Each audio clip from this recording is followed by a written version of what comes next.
जय हिंद साथियों, स्वागत है आप सभी का शाइन वाईटी क्लासेस में। हिंदी शॉर्ट हैंड की प्रैक्टिस डिक्टेशन 100 शब्द प्रति मिनट गति से डिक्टेशन 5 सेकंड में शुरू होगी। स्टार्ट। पहलगाम आतंकी हमले के बाद भारतीय सेनाओं ने जिस शौर्य का प्रदर्शन किया है उससे देश का माथा गर्व से ऊंचा है। विराम। अब पाकिस्तान के पास परमाणु हथियार के औचित्य और जोखिम पर सवाल उठने लगे हैं। विराम। भारतीय वायुसेना ने पाकिस्तान स्थित जिन आतंकी ठिकानों पर हमले किए हैं उनसे साफ हो गया है कि वहां सेना आतंकवादियों को संरक्षण दे ही रही है। विराम। ये वही आतंकी हैं जो सेना के वेश में घुसपैठ करते हैं। विराम। ऐसे में यदि पाकिस्तान के परमाणु हथियार किसी दिन आतंकियों के हाथ आ गए तो वे पूरी दुनिया और मानवता को संकट में डाल सकते हैं। रक्षा मंत्री राजनाथ सिंह ने इस परिप्रेक्ष्य में कहा है कि वैश्विक समुदाय को विचार करने की जरूरत है कि पाकिस्तान जैसे देश के पास क्या परमाणु हथियारों का होना उचित है। सिंह ने जोर देकर कहा कि अंतर्राष्ट्रीय परमाणु ऊर्जा एजेंसी पाकिस्तान के परमाणु हथियारों को अपनी निगरानी एवं नियंत्रण में ले। विराम।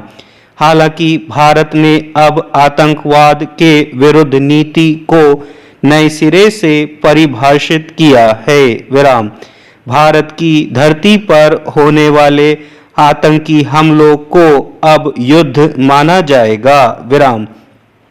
यह भी चेतावनी दे दी गई है कि यदि पाकिस्तान आतंकवाद जारी रखता है तो इसके गंभीर परिणाम भुगतने पड़ सकते हैं। विराम। कह सकते हैं कि पाक के परमाणु हथियारों को नष्ट किया जा सकता है। विराम। भारत समेत कई बड़े देश उपग्रहों से परमाणु हथियारों पर गंभीर नजर रखते हैं। विराम। परमाणु शक्ति से कूटनीतिक और सैन्य दबाव भी बनाए जाते हैं। विराम।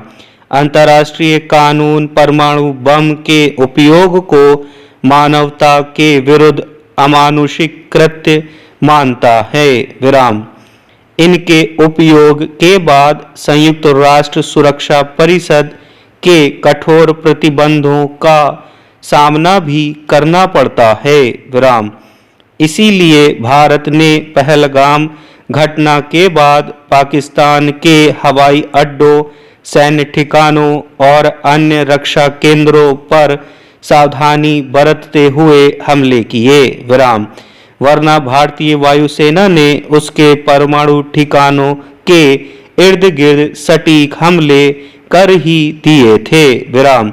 इसी से घबराकर पाकिस्तान अमेरिका और चीन के आगे गिड़गिड़ाया और संघर्ष विराम कराने में सफल हो गया। विराम। पाक के पंजाब स्थित सरगोधा जिले में किराना हिल्स नाम से अत्यंत महत्वपूर्ण स्थल है। विराम। यह मुसफ वायुसेना अड्डा का हिस्सा है।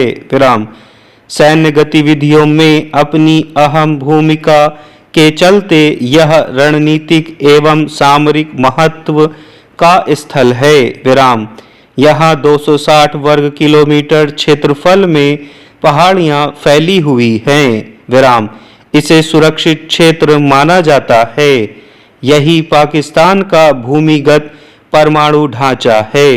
विराम।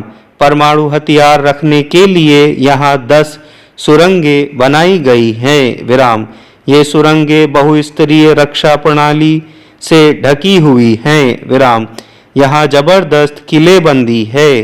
70 के दशक में जब प्रधानमंत्री इंदिरा गांधी ने पाकिस्तान के 2 टुकड़े कर दिए थे तब से पाकिस्तानी सेना ने सैन्य और परमाणु अनुसंधान संबंधी लक्ष्य पूरे करने के लिए यहाँ काम शुरू किया। विराम। यही पाक वायुसेना के रडार स्टेशन है। विराम। भारतीय वायुसेना ने किराना हिल्स से 22 किलोमीटर दूर सरगोधा वायुसेना अड्डे पर सटीक हमले किए। विराम। पाकिस्तान के सुरक्षा उपकरण इन हमलों से वायुसेना अड्डे की रक्षा करने में असफल रहे। विराम। इन हमलों के बाद ही पाकिस्तान संघर्ष विराम के लिए झुक गया। विराम। अमेरिकी गुप्तचर संस्था CIA के पूर्व वरिष्ठ खुफिया अधिकारी केविन हॉलबर्ट की माने तो पाकिस्तान दुनिया के लिए सबसे ज़्यादा खतरनाक देशों में से एक है। विराम। पाकिस्तान की यह डरावनी सूरत इसलिए बन गई है क्योंकि 3 तरह के जोखिम इस देश में खतरनाक ढंग से बढ़ रहे हैं। विराम। एक आतंकवाद, दूसरा ढहती अर्थव्यवस्था और तीसरे परमाणु हथियारों का जरूरत से ज़्यादा भंडारण। विराम। दुनिया भर में अंतर्राष्ट्रीय शांति और सुरक्षा के लिए सक्रिय संस्था स्टॉकहोम अंतर्राष्ट्रीय शांति अनुसंधान संस्थान की जनवरी 2024 में जारी रिपोर्ट के अनुसार पाकिस्तान के पास 170 परमाणु हथियार हैं। विराम। इसीलिए पाकिस्तान भारत को परमाणु हमले की धमकी देता रहा है। विराम। मानव स्वभाव में प्रतिशोध और ईर्ष्या 2 ऐसे तत्व हैं जो व्यक्ति को विवेक और संयम का साथ छोड़ देने को मजबूर कर देते हैं। विराम। इस स्वभाव को क्रूरतम परिणति में बदलते हुए हम अमेरिका को देख चुके हैं। विराम। उसने जापान के हिरोशिमा और नागासाकी पर परमाणु हमले किए थे। विराम। अमेरिका ने हमला उस नाजुक परिस्थिति में किया था जब जापान पहले ही लगभग पराजय स्वीकार कर चुका था। विराम। इस दृष्टि से पाकिस्तान और उसके सरपरस्त आतंकवादियों पर कभी भरोसा नहीं किया जा सकता है। विराम। हालांकि अब भारत ने आतंकियों की कमर तोड़ दी है। विराम।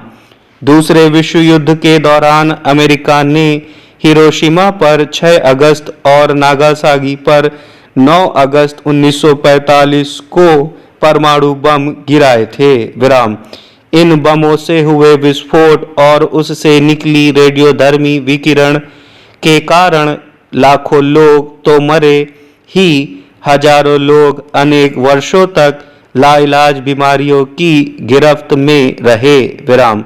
विकिरण प्रभावित क्षेत्र में दशकों तक अपंग बच्चों के पैदा होने का सिलसिला जारी रहा। विराम।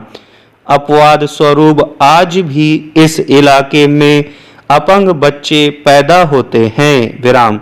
अमेरिका ने पहला परमाणु परीक्षण 1945 में किया था। विराम।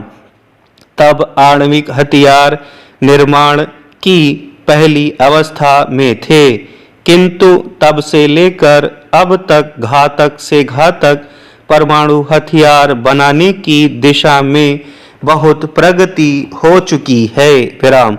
लिहाजा अब इन हथियारों का इस्तेमाल होता है तो बर्बादी की विभीषिका हिरोशिमा और नागासाकी से कहीं ज़्यादा भयावह होगी। विराम। इसलिए कहा जा रहा है कि आज दुनिया के पास इतनी बड़ी संख्या में परमाणु हथियार हैं कि समूची धरती को एक बार नहीं अनेक बार नष्ट किया जा सकता है। विराम। गौरतलब है कि दुनिया के पास इस समय लगभग 12,119 परमाणु हथियार हैं। विराम। जापान में आणविक विध्वंस से विचलित होकर ही वैज्ञानिक अल्बर्ट आइंस्टीन और प्रसिद्ध ब्रिटिश दार्शनिक बर्ट्रैंड रसल ने संयुक्त विज्ञप्ति जारी कर शांति के उपाय अपनाने का संदेश देते हुए कहा था, यह तय है कि तीसरे विश्व युद्ध में परमाणु हथियारों का प्रयोग निश्चित किया जाएगा विराम। इस कारण मनुष्य जाति के लिए अस्तित्व का संकट पैदा हो जाएगा विराम। किंतु चौथा विश्व युद्ध लाठी और पत्थरों से लड़ा जाएगा विराम।